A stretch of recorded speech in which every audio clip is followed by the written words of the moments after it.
Thanks for joining us on Galaxy Television News. Our top stories.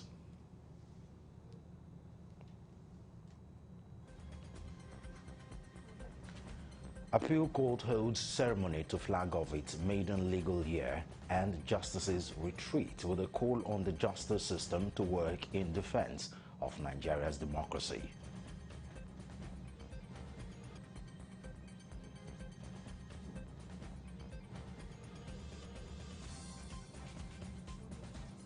Federal government confirms attack on the Kaba Medium Security Custodial Center in Kogi State.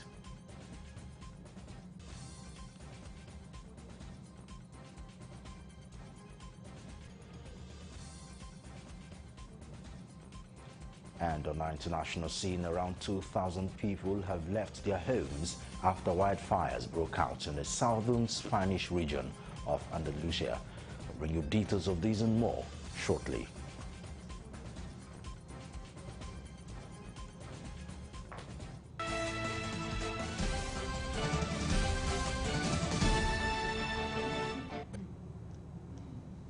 Once again, thanks for joining us on Galaxy Television News for this time. I am Solomon Ofem.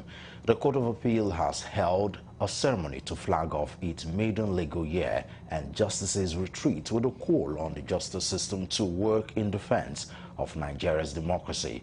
Galaxy's Godfrey Shemgo reports that the elaborate ceremony held at the Abuja Division of the Appeal Court Monday. The report.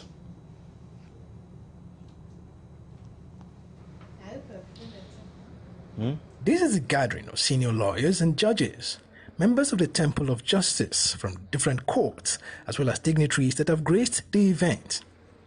Beginning from the Attorney General and Justice Minister Abubakar Malami, the need for sanity in Nigeria's justice system was echoed. To ensure that justice is not trivialized to a commodity bargained for and taken at the highest bidder, and the detriment of the indigent who, for want of equal bargaining power, wallow in the shadow of judicial neglect. The body of senior advocates and those of the Nigerian Bar Association lamented the disturbing spate of insecurity with the attendant growing need to deliver justice to Nigerians. Both associations therefore stressed the need for the court to be at the front line in the defense of Nigeria's democracy. Under the Nigerian Constitution, there is the principle of separation of powers and independence of the judiciary. The body of SAN will stand firm to ensure that the independence of the judiciary and integrity of the honor of the judiciary is upheld anytime, anywhere, and any day, and in any circumstance. In more specific terms, it is particularly disturbing how politicians, aided by the conduct of some of our colleagues, appear to be bringing disrepute to the hallowed chambers in their battles for political supremacy. They are targeted to make a mockery of an institution that must always inspire confidence, trust, and fairness. In a candid, lengthy speech, President of the Court of Appeal, Justice Monica Dongban-Mensem, restated the challenge of poor welfare for judicial workers, stating that the situation of even judges is not any better. We don't have houses. We are not allowed to buy our houses. We cannot even buy our houses because, like the Court of Appeal, we move from one division to the other. We have 20 divisions. So if, for instance, you sell the house to the person who is in Abuja division, if he's posted to Akure division, what happens? Who will occupy this house and where will he live in Akure? So those are some of the challenges we have. Justice Mensem further harped on the need for judicial independence to ensure impartial adjudication of cases in the country. I will define judicial independence as the ability of a judge or court to decide a matter free from pressures or inducements, and freedom of institution as a whole from the executive, the legislature, or other concentrations of power. The Constitution of the Federal Republic of Nigeria, 1999, as amended, guarantees our role as independent arbiters. president of the Court of Appeal inspected a guard of honor by the police as part of activities marking the opening ceremony of the new legal year of the Court of Appeal.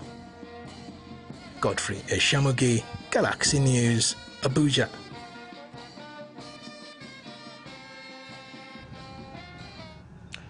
The Minister of Interior, Ralph Aregbesola, has confirmed an attack on the Kaba Medium Security Custodial Center in Kogi State. He said while the center had 294 inmates, as of the time of the attack, only 28 inmates did not escape. He, however, said the government was putting Interpol on notice with the details of fleeing inmates in case of any of them attempt to flee the country. The minister's media advisor, Shola Fasuri, disclosed this in a statement on Monday. According to the statement, the gunmen used explosives to destroy 3 sides of the center's perimeter fence. 1 soldier and a policeman were said to have been killed during the attack, while the whereabouts of 2 other officers remain unknown. The Minister of Interior, Ralph Aregbesola, assures the citizenry that Nigeria's security forces will find the attackers and bring them to justice. So we shall continue to we shall leave no stone unturned to bring them back to custody.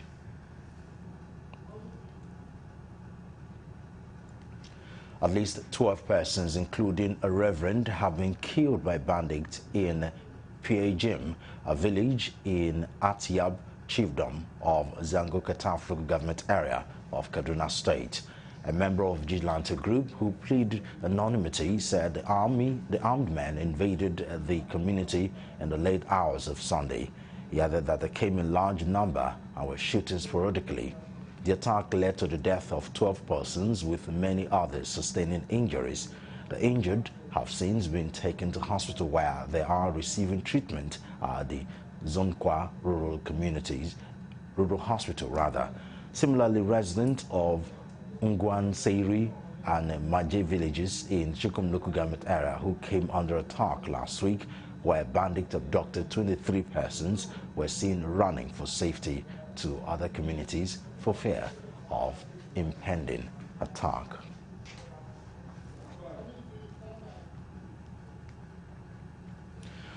Still on insecurity issues, gunmen on Monday stopped students from taking English language paper in ongoing WASC being written by senior secondary school students at the Comprehensive Secondary School, Nkume, in the Injaba local government area of Imo State. Sources disclosed that the students were preparing to begin the examinations when the attackers came and chased them away. As the gunmen started shooting, students and teachers, including their supervisors, fled. An indigene of the community told our correspondent that the gunmen also set ablaze some motorcycles belonging to some of its staff and students of the school. Although there was no report of casualties, a viral video of the incident showed the students and staff shouting and running for their lives.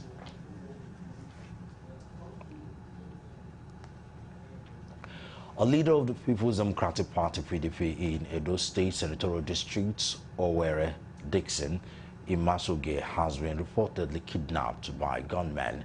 His driver and 1 other person who was with him in the vehicle were also abducted by the gunmen. The victim, who is a foundation member of the PDP in the state, was kidnapped in the early hours of today while on his way to his farm along Agbo Road.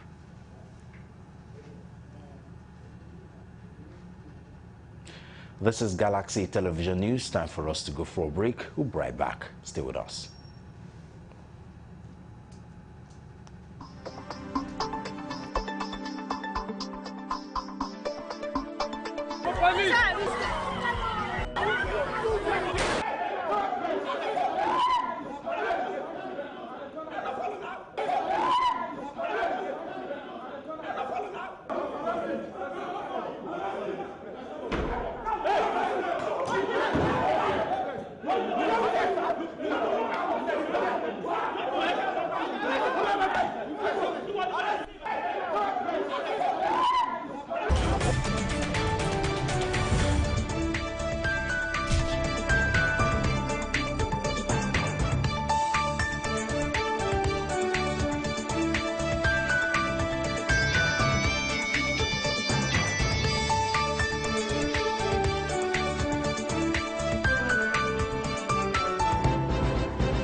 Thanks for staying tuned. This is Galaxy Television News. For more update and latest news, visit our website, galaxytvonline.com.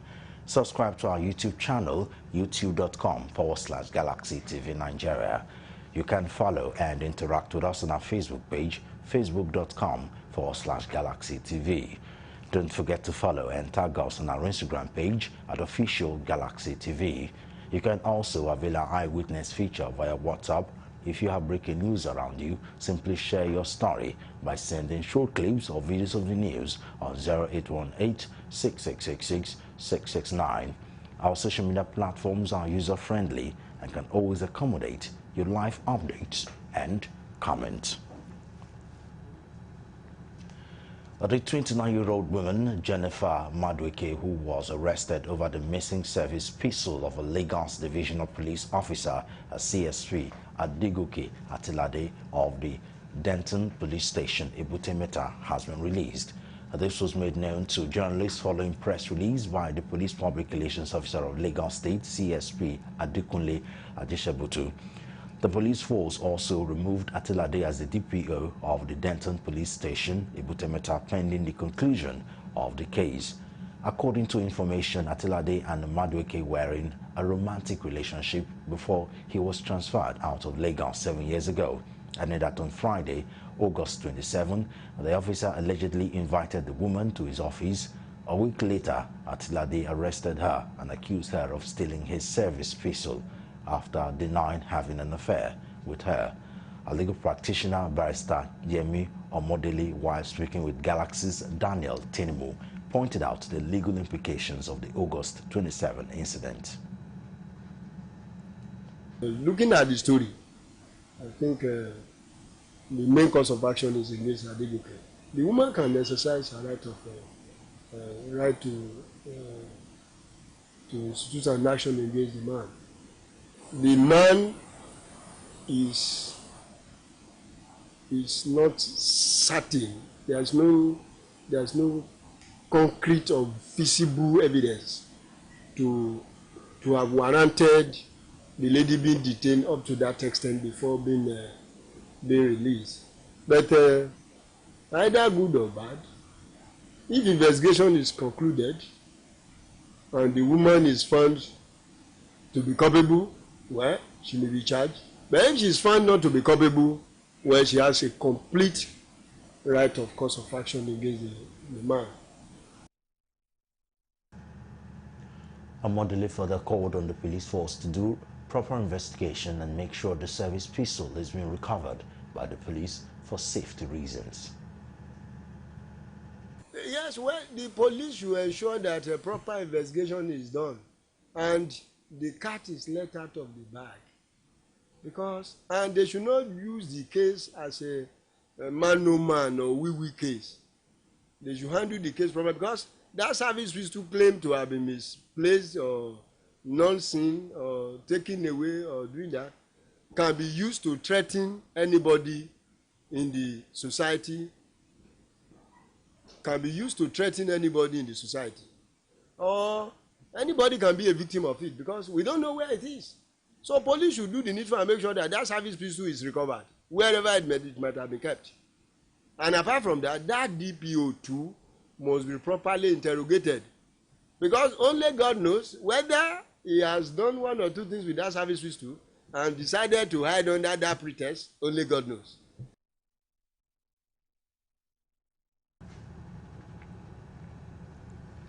States in the southeast region of Nigeria observed the sit-at-home order by secessionist group Indigenous People of Biafra IPOB as they matched their actions in solidarity with fallen indigents of the region's agitation. Governors in that region have re-echoed their displeasure at the order, asking people to go about their usual daily activities. But this directive has met with slow response from citizens in that region. Speaking to Galaxy's Tife Tanimomo, public affairs analyst Godier Fosse shares his perspective on the effects of the sit-at-home order on the government, as well as how it affects people in the region.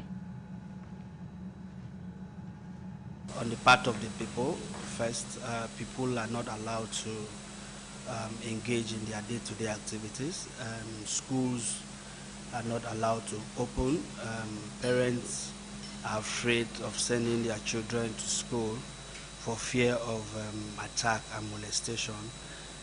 The economy of the community is down. The government have not had any form of solution in sight for the problem. So now the non-state actors are beginning to work stronger than even the government agencies and the governors. The Southeasterners are not respecting their government. They don't blink an eye over what they say. People are willing to obey the non-state actors than the state actors, because believing that if you go against the non-state actors, you could be arrested, you could be molested, you could be harassed, you could be killed eventually. So I think the sit at home has been an ill wind that blows nobody any good. Everyone is suffering from it.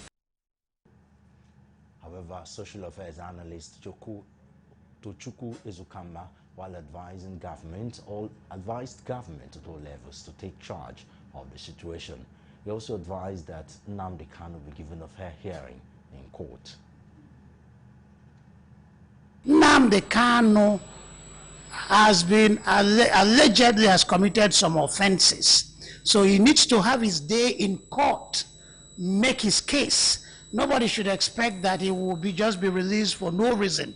Freedom fighters are used to going to jail, making their case, being imprisoned, being released, being executed. These are the inherent dangers of fighting for your people, as he claimed. So you cannot be fighting for your people, standing up for what you believe in, and not be ready to pay the necessary price, which includes arrest, imprisonment, and so on and so forth. So let Nnamdi Kanu have his day in court. IPOB should stop disturbing the peace of the people of the Southeast.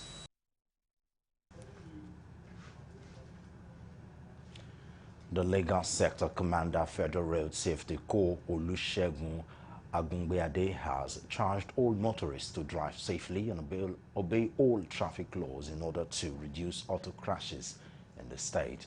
This is coming after it was released that at least 3,648 lives were lost in 754,657 road crashes nationwide between January and July 2021. According to him, countless reasons can be attributed for the causes of road crashes in the country. Factors such as overspeeding, impatience, and the use of phone while driving were some of the causes identified.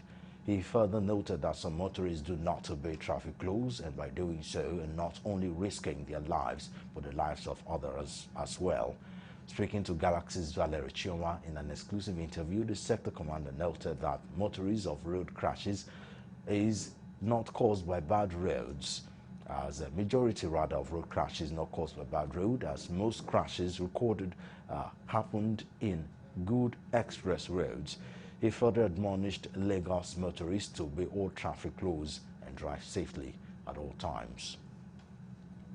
You to be extremely careful, for you to keep all the road traffic regulations as put in place by Federal Road Safety Corps via the Establishment Act 2007, for us to drive with the consciousness that our safety is in our hands, especially as we enter the Ember month again.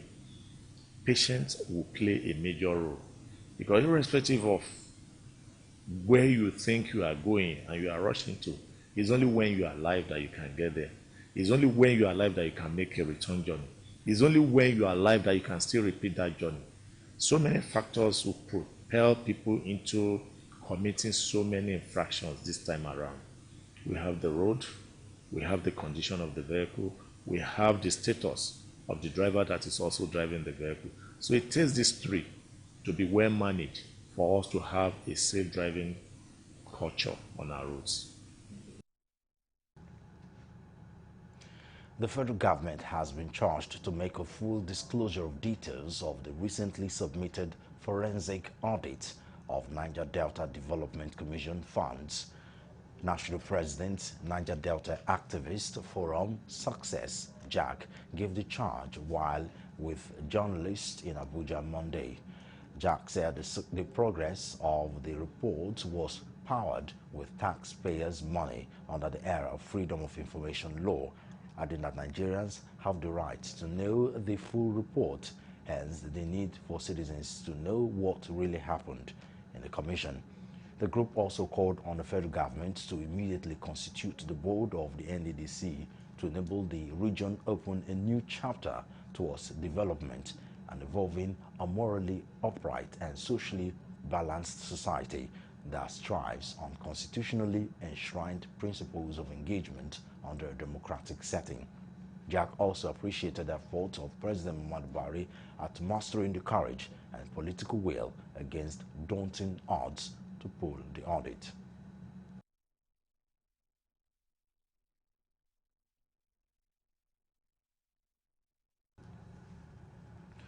The creation of the state security network, codenamed Amotekun.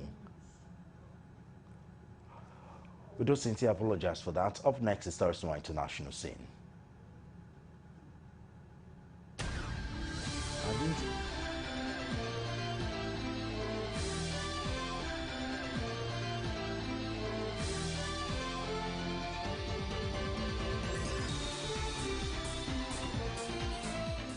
Welcome to news from the international scene. Around 2,000 people have left their homes after wildfire broke out in the southern Spanish region of Andalusia. One emergency worker has been killed in the blaze, which began on Wednesday on high ground above the popular resort town of Estepona on the Costa del Sol. The Spanish government have deployed the military unit to help firefighters in the mountainous region.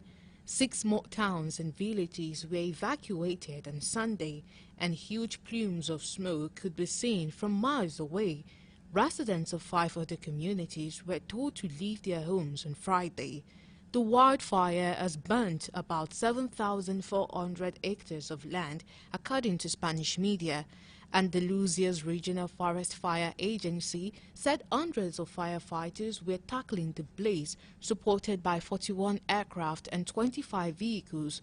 Juan Sanchez, a senior official for the Regional Fire Service, described it as the most complex fire seen there in recent times. He said there had been ongoing discussions about the consequences of climate change, adding today they are living them. Climate change increases the risk of the hot, dry weather that is likely to fuel wildfires. The world has already warmed by about 1.2 degrees Celsius since the industrial era began, and temperatures will keep rising unless governments around the world make steep cuts to emissions.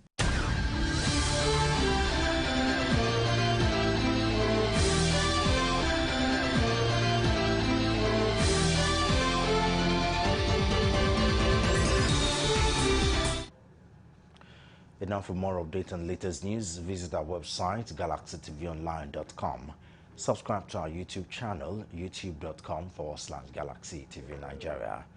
Follow and interact with us on our Facebook page, facebook.com/Galaxy TV.